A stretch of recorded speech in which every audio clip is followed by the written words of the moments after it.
In this video, we're going to look at an example and see how we can use the node voltage method to solve circuits that have dependent sources as well as independent sources. So in this case, we want to find the value of the node voltages. So implicit in that is that the node voltages are given to us and that our reference node has already been selected for us. So sure enough, down here in the bottom, we can see our reference node is the bottom node, and we have our V1, V2, and V3 already labeled.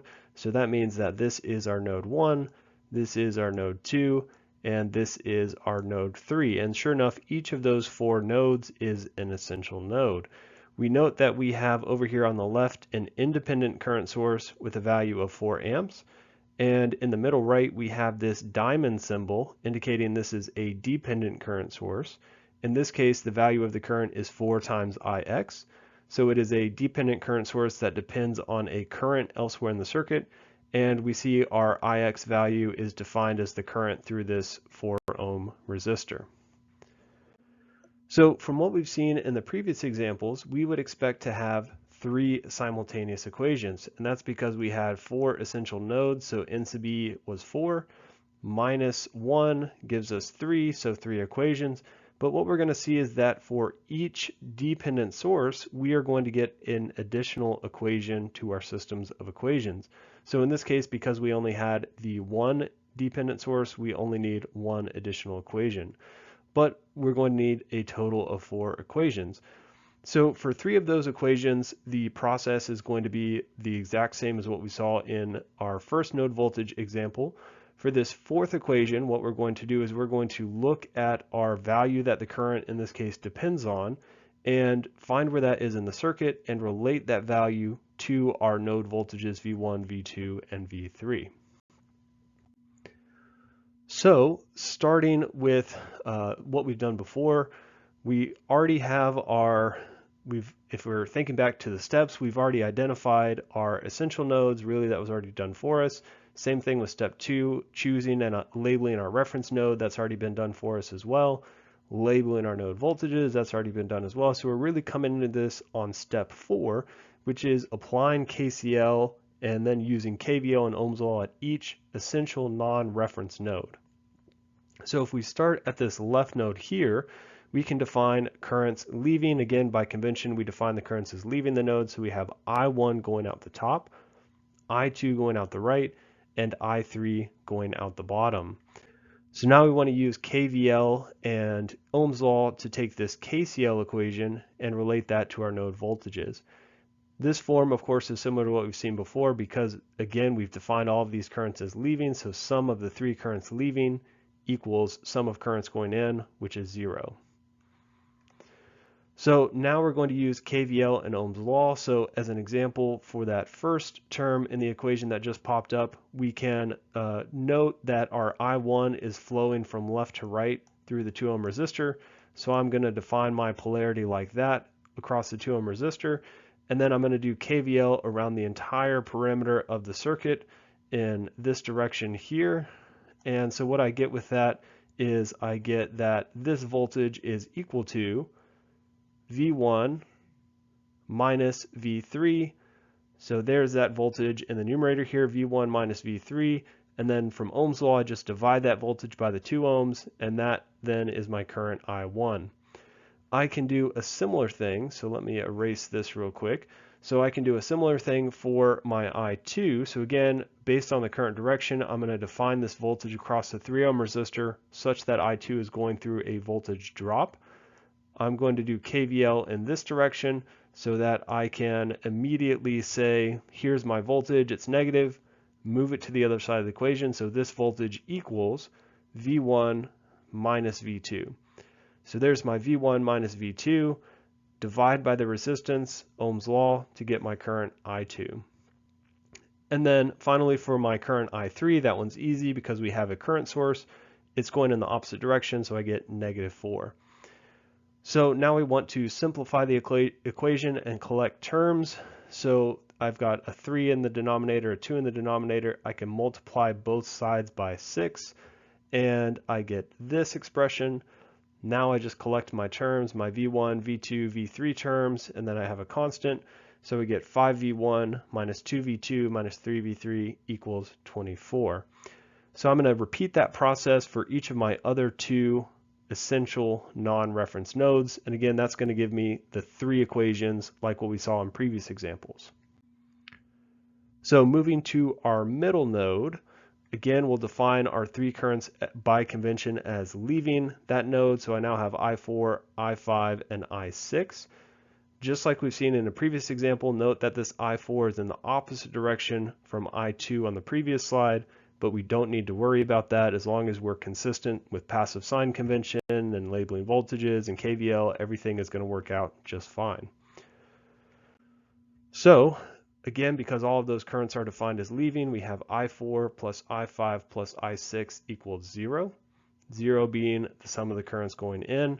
Now we're going to use KVL and Ohm's law, just like we did previously, to relate those currents to our node voltages.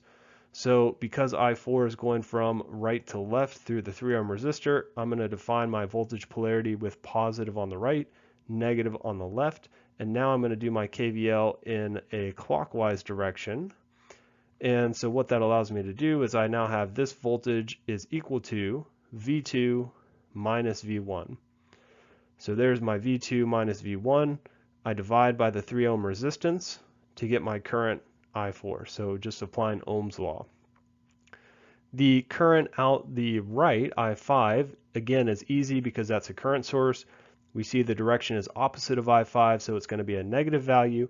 Now instead of a number, this is a number and a variable because it's a dependent current source. So we have negative 4Ix for our current I5. And then finally, our current out the bottom, I6, is simply V2 over the 4 ohms. So I can multiply both sides of this equation by 12, the least common multiple of 3 and 4, and I get something that looks like this. Then I collect terms. Note now I have a V1, a V2, and an Ix. And I'm going to go ahead and include a 0 times V3 because ultimately I'm going to have 4 independent variables, V1, V2, V3, and Ix. Sorry, not independent variables, but rather unknown variables. So now we're going to repeat that process for our third essential non-reference node. So again, we're going to define our three currents, I7, I8, I9. I7 and I8 again have different directions from some of the previous currents, but once again, we don't need to worry about that. So this should be familiar by now. I7 plus I8 plus I9 equals 0 because we defined all of those currents as leaving the node. I7 again is easy because it's just a current source, so I7 is equal to 4Ix. For I8, what I'm going to do is define my voltage polarity across the 2 ohm such that the I8 is going through a voltage drop. Then I'm going to do my KVL loop in a clockwise direction. And so what I get with that is I have this voltage is equal to V3 minus V1. So sure enough, that's what I see in the numerator of the second term. We use Ohm's law and divide by the 2 ohm resistance to get our current I8. And then finally for our I9, this is another relatively simple one where we just have V3 divided by 6 and we set that equal to 0. So in this case, my least common multiple of 6 and 2 is just 6, so I'll multiply both sides by 6 and I get this expression. Again, I collect terms, and again, note I've added in this 0V2 just to help us remember that we do in fact have another unknown variable V2 floating around there. So there are our three equations from our three essential non-reference nodes. So recall now our extra equation for our dependent current source comes from looking at the Ix and where that's defined in the circuit. So we see that our Ix is defined right here. And so our Ix, we actually had solved for, or not solved for that, but written an equation for that when we were looking at this middle node. So Ix from Ohm's law is simply going to be V2 over 4. Or rearranging that, I can say V2 equals 4 times Ix. So there is our fourth of our 4 simultaneous equations. Typically, what I will prefer to do is to use all of these 4 equations in our matrix, plug them into our matrix method.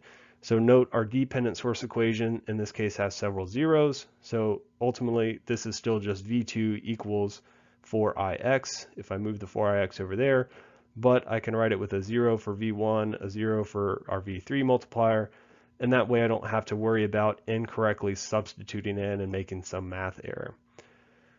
So again, this is one of the benefits of the matrix method is it scales up nicely. So now I've got my unknown, my variables here, V1, V2, V3, and Ix. So note I've put Ix at the end in each of these. My V1 is the first, my V2, then my V3. My coefficient matrix is now a 4 by 4 matrix. Note that the first row comes from the first equation, second row comes from the second equation, so on and so forth. I then have my constant matrix, so I'm inverting my coefficient matrix, multiplying by my constant matrix, and that gives me my answer. And so again, because we've kept everything in the base units of amps, ohms, and volts, our answer is going to be in amps, ohms, and volts. These first three are voltages, V1, V2, and V3. So those are units of volts, and of course that's what we were looking for. So we get V1 was 32 volts, V2 is negative 25.6 volts, and V3 is 62.4 volts. Although we didn't need to find this value, our Ix value is in units of amps, so we see our Ix in this case is negative 6.4 amps.